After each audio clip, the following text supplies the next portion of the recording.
اعوذ باللہ من الشیطان الرجیم بسم اللہ الرحمن الرحیم۔ نہایت ہی محترم اور معزز مسلمان بہنوں اور بھائیوں، السلام علیکم ورحمۃ اللہ وبرکاتہ۔ آج ہم آپ کی خدمت میں چوتھا روزہ اور اس کے وظائف کے حوالے سے ویڈیو لے کر حاضر ہیں۔ اب ہم چلتے ہیں اپنے وظائف کی طرف۔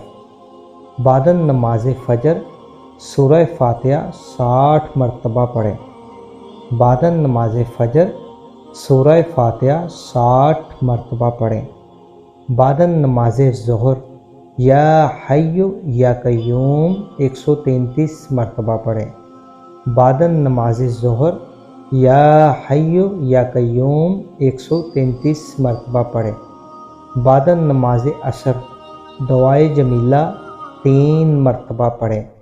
اگر آپ پڑھ نہیں سکتے تو آپ اس کی تلاوت سن لیں، تب بھی آپ کو اس کا پورا فائدہ حاصل ہوگا انشاءاللہ۔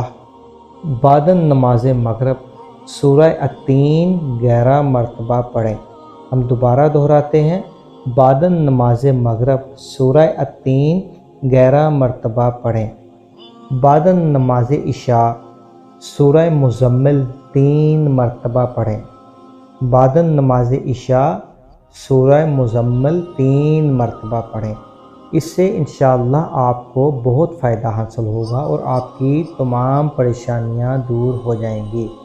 ہم امید کرتے ہیں کہ آپ کو ہماری ویڈیو سے کافی فائدہ حاصل ہوگا۔ اگر ہو سکے تو اپنے پیارے دوستوں کے ساتھ بھی شیئر کریں تاکہ وہ بھی ان سے فائدہ حاصل کر سکیں۔ انشاءاللہ ایک نئی ویڈیو کے ساتھ آپ کی خدمت میں دوبارہ حاضر ہوں گے۔ تب تک کے لیے اجازت دیجیے۔ اللہ حافظ۔